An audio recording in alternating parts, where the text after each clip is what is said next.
Мұсылманның сипаты – Аллаға деген шынайы махаббат. Мұсылман адам әуелі өзін жоқтан бар еткен Аллаға сеніп, оны жақсы көруі тиіс. Әрине, Алланы жақсы көру, оған деген шынайы махаббат деген кезде, ананың перзентіне, екі жастың бір-біріне деген махаббат пен сезімін елестетуге болмайды. Ассаламу алейкум, қадірменді тыңдармандар. Бүгін сіздерге Аллаға деген шынайы махаббат жайлы айтатын боламын. Ал сіздер каналыма подписация етіп тіркеліп, лайк басып, комментарий жазып, және достарыңызға жіберіп, қазақша каналдың дамуына өз үлесін қосқан жандарға Алланың нұры жаусын. Алланы жақсы көру оған иман ету мен тануға байланысты болмақ. Өйткені адам білгенін әрі танығанын ғана жақсы көре алады. Хасан Басри радиаллаху анху бір сөзінде Раббысын білген оны жақсы көреді деген екен. Біз Алла тағаланы Құранда айтылған сипаттарымен ғана тани аламыз. Оны шектеулі санамызбен танымдауымыз мүмкін емес. Ол әлемдердің Раббысы, барлық мақлұқатты жаратушы әрі өмір беруші. Одан басқа жаратушы жоқ. Барлық нәрсені көруші, білуші, аспан мен жерде оған құпия ештеңе жоқ. Барлық нәрсені естуші, тіпті жүректегі сезім мен санадағы жасырын ойды да білуші. Аса мейірімді, ерекше қамқор. Барлық жаратылысқа деген шексіз мейірім иесі. Жаратқан пендесі иман етпесе де, ол адамға ризық беруші. Барлық нәрсеге құдіреті жететін, ай мен күнді, күндіз бен түнді, аспан мен жерді адамның игілігіне ұсынушы. Адамға берілген кәміл қабілетті беруші деп білеміз. Осы аталған сипаттар Алладан басқа ешкімде болуы мүмкін емес. Сол үшін адам баласы тек қана Аллаға ғана құлшылық етіп, оны жақсы көруі тиіс. Біз үшін Алланы жақсы көру мәселесінде ардақты пайғамбарымыз саллаллаху алейхи уассалям үлгі болмақ. Оның өміріне көз жүгіртсек, Алланы қалай жақсы көргенін, әрі қалай жаратушысына тәуекел еткенін білетін боламыз. Аллаға деген махаббат адамды Аллаға жақындатады және оның ризалығын алу үшін шынайы түрде амал етуге жетелейді. Пайғамбарымыз саллаллаху алейхи уассалям бір хадисінде Дауд алейхиссалам пайғамбардың былай дұға еткенін айтады. Ей Аллахым, сенің сүйіспеншілігіңді, сені жақсы көретіндерді жақсы көруді және сенің сүйіспеншілігіңе мені жақындататын амалдарды сұраймын. Ей Аллахым, сенің сүйіспеншілігіңді жанымнан, бала-шағамнан және суық судан да артық ет. Пайғамбарымыз саллаллаху алейхи уассалям Алланы сондай қатты жақсы көретін, әрі оған құлшылық етуден ләззат алатын. Түнімен намаз оқып, құлшылық еткенде аяқтары ісіп кететін кездері аз болмаған. Осыншалық құлшылық етуін сұрағандарға Аллаға шүкір ететін құл болайын деп жауап беретін. Әрине, пайғамбарымыз саллаллаху алейхи уассалямның мұншалықты көп құлшылық жасауы Алладан қорыққандықтан емес, Аллаға деген шынайы сүйіспеншілігінен деп білеміз. Абдуллах ибн Аббас пайғамбарымыз саллаллаху алейхи уассалямның түнде тұрып құлшылық еткен кезде бұлай деп дұға еткенін жеткізеді. Ей Аллахым, хамд саған ғана тән. Сен аспан мен жердің Раббысысың. Хамд саған ғана тән. Аспан мен жер және аспан мен жердің ішіндегілер сенің әміріңмен тұр. Хамд саған тән. Сен аспан мен жердің нұрысың. Сенің сөзің хақ, уәдең хақ, саған қауышу хақ, жәннатың хақ, тозағың хақ, қиямет күнің хақ. Ей Аллахым, мен саған мойынсұндым, саған иман еттім, саған тәуекел еттім, саған сыйынамын, саған сеніп қайрат көрсетемін, сенің үкіміңе жүгіндім. Менің өткен күнәм мен келешек күнәларымды, жасырын ашық жасаған күнәмді кешір. Менің тәңірім сенсің, сенен басқа ешқандай құдай жоқ. Бұхари Муслимде. Иә, көріп отырғанымыздай, ардақты пайғамбарымыз саллаллаху алейхи уәсәлям түнгі құлшылығын жасап болып, осылай дұға етуі оның Аллаға деген махаббатының айтып жеткізе алмас шынайылығын аңғартады.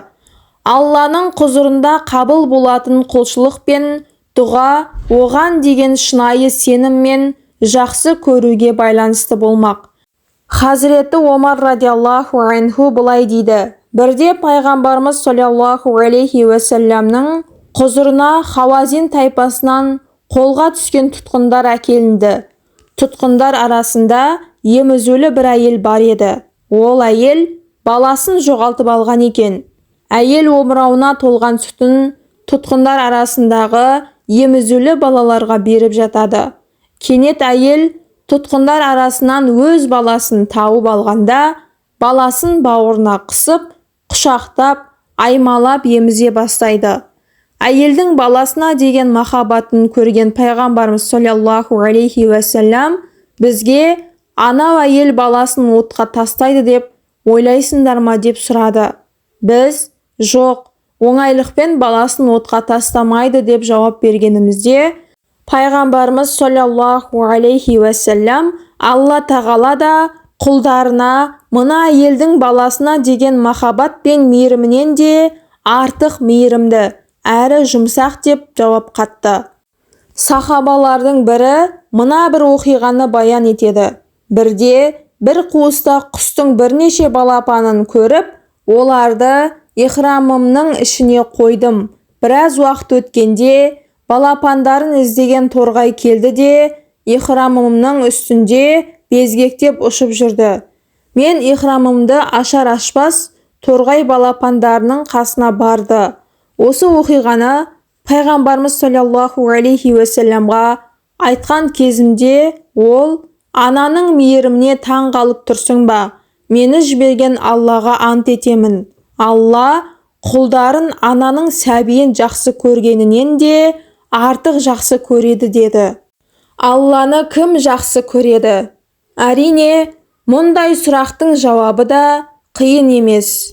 Әлбетте, Алланы таныған, оған иман еткен мүмин ғана жақсы көреді. Бұл жайында Құранда былай дейді: адамдар арасында әлдебір хикметтерді Алладан кем көрмей сыйынатындар да табылады. Алланы сүйгендей оларды да сүйеді. Ал мүминдер Алланы ғана сүйеді. Бақара сүресінің 165 аятында осылай баяндалады. Өкінішке орай, кейбіреулер ризық беруші, өмір сыйлаушы, Алланы ұмытып, өзгеге сыйынып, соларға рахметін айтып жатады. Әрине, адамға рахмет айталмаған, Аллаға да рахметін айталмайды деген хадиске сәйкес, Аллаға шүкір етіп, өзіне жәрдем еткен адамға алғысын айтып, амал етілсе, сөгеттігі жоқ. Алайда біздер Алланы ұмытуымызға болмайды. Әуелі Алланы жақсы көретін мұсылман болуға тырысуымыз қажет. Анас ибн Маликтен риуаят бойынша пайғамбарымыз саллаллаху алейхи уәсәлям бір хадисінде былай дейді: кімде 3 қасиет болса, ол иманның ләззатын алады. Алла мен пайғамбарды саллаллаху алейхи уәсәлямды өзгелерден жақсы көру, адамды тек Алла үшін жақсы көру. Алла өзін күпірліктен құтқарғаннан кейін күпірлікке қайтуды отқа тасталғандай жек көру.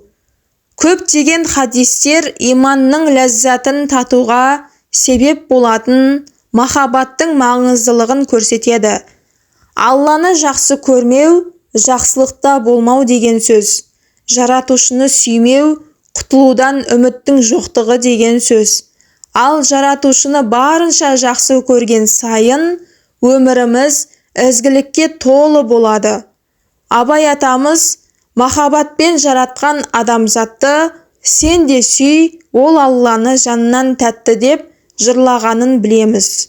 Алланы жақсы көрген момын пенде оны әрдайым зікір ететін болады. Бұл жайында Құранда былай дейді: зерделі жандар тұрса да, отырса да, Алланы ұмытпайды. Аспан мен жердің жаратылысына ой жібереді. Сонан кейін, ей Алла, бұларды бекер жаратқан жоқсың, сен пәксің. Бізді тозақтың тауқыметінен сақта дейді Ал-Имран сүресінің 191 аятында. Нәтижеде ондай пенде Аллаға ғашық болып, пайғамбарымыз саллаллаху алейхи уассаламның айтқандай, Алла ондай жанның еститін құлағы, көретін көзі болады. Ондай жанды біз әулие, Алланың досы деп айтамыз.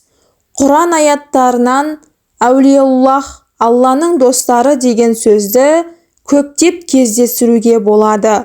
Себебі Алла тағала өзіне шынайы құлшылығымен мойынсұнушылықтың биік үлгісін көрсетіп, тақуалықпен өмір сүрген құлдарын өзге құлдарынан артық санап, ондай пенделерді өзіне жақын дос ретінде келтіреді.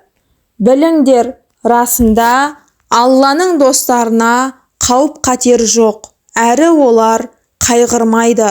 Сондай иман келтіріп, тақуа болғандар, оларға дүние тіршілігінде де, ақыретте де қуаныш бар. Алланың сөздерінде өзгеріс жоқ. Міне, ірі қол жетушілік осы. Юнус сүресінің 62-64 аяттарында. Әбу Хурайрадан жеткен хадисте пайғамбарымыз саллаллаху алейхи уассалам былай деген: Алла тағала кімде-кім менің әулие құлыма жауласа, мен де оған соғыс жариялаймын. Пендемді маған жақындататын нәрселердің арасында маған ең ұнамдысы парыз еткен нәрселерді орындауы. Пендем маған нәпіл құлшылық жасау арқылы жақындай түседі де, нәтижесінде сүйіспеншілігіме бөленеді. Оны мен жақсы көрсем, еститін құлағы, көретін көзі, ұстайтын қолы, жүретін аяғы боламын. Менен қандай да бір нәрсе сұраса, сұрағанын беремін. Менен пана тілесе, пана болып қорғаймын.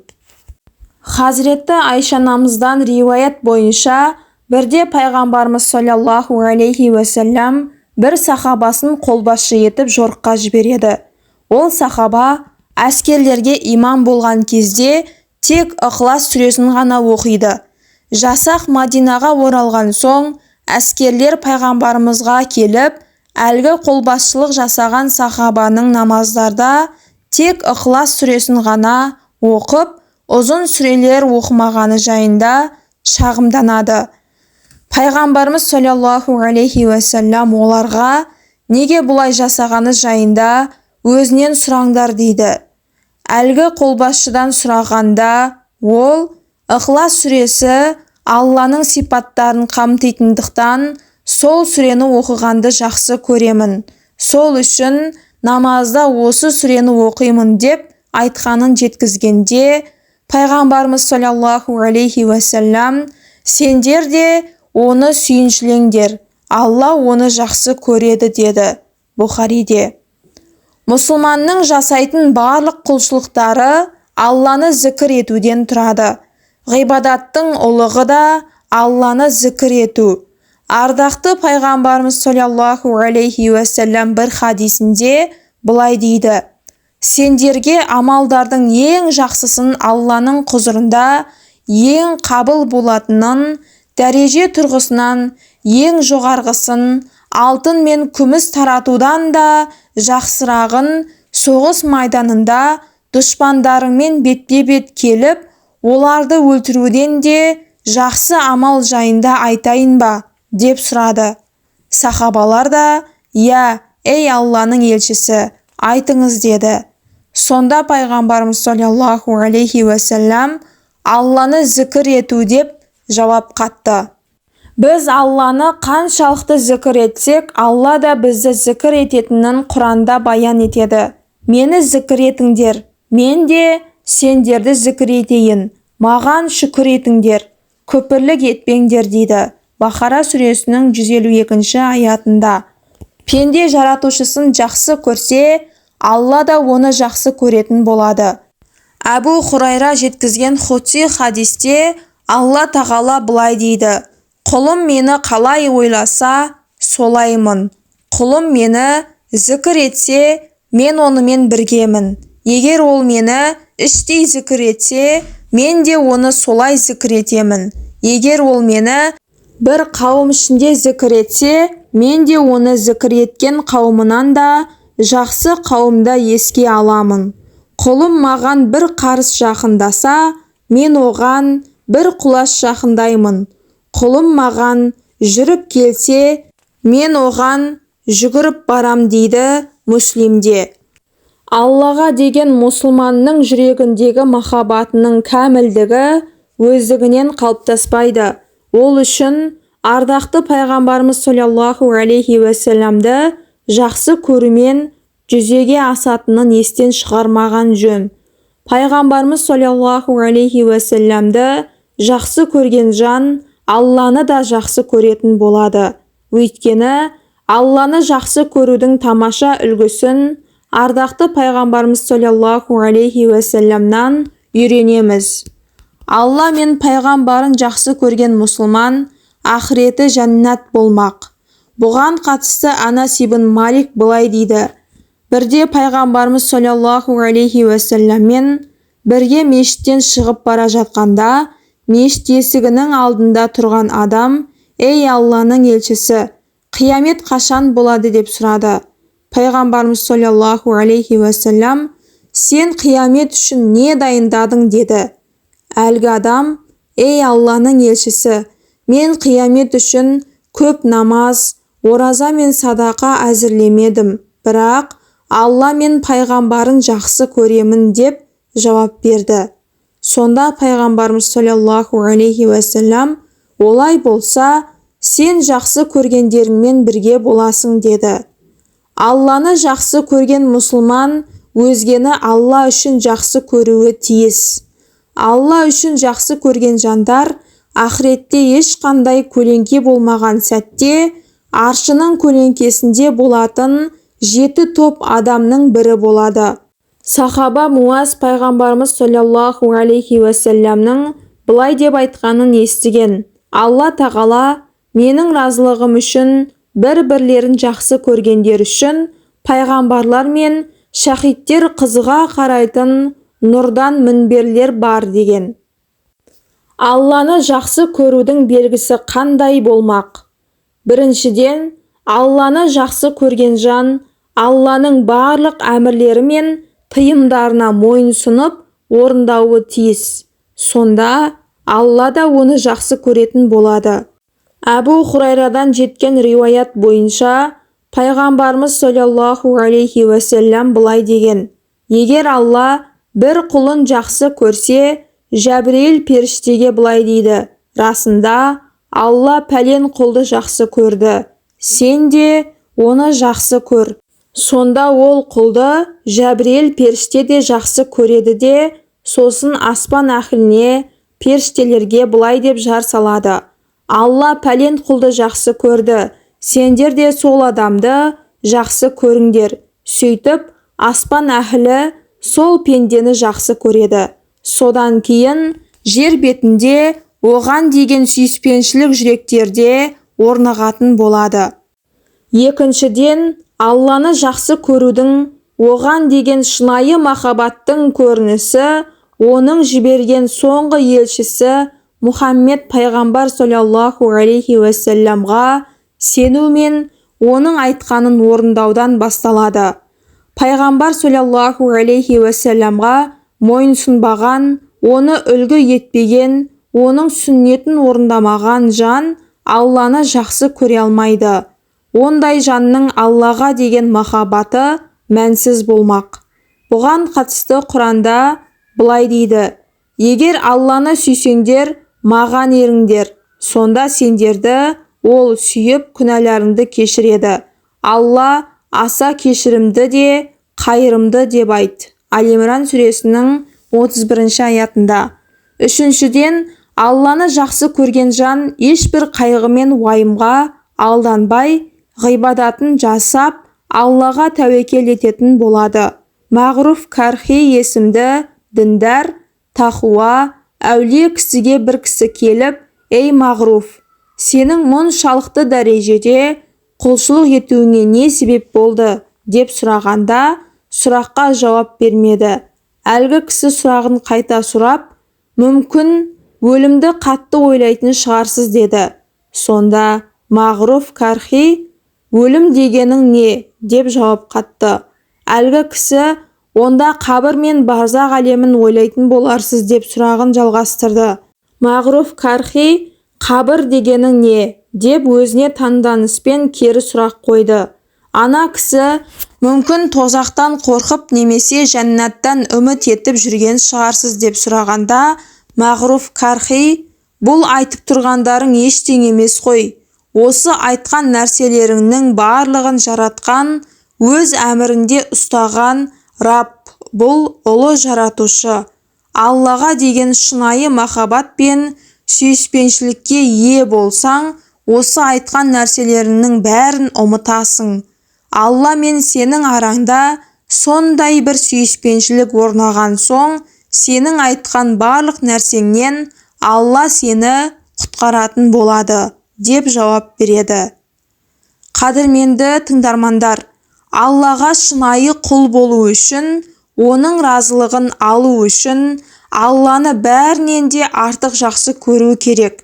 Сондықтан әрбір мұсылман адам Алла тағаланың бұйырған бұйрықтарын орындап, тыйған тыйымдарынан сақ болуы қажет. Аллаға деген шынайы махаббат мұсылманның ұлы сипаты. Алла тағаланы жақсы көретін құлдарынан болайық. Ақырымыз жәннат болсын. Амин.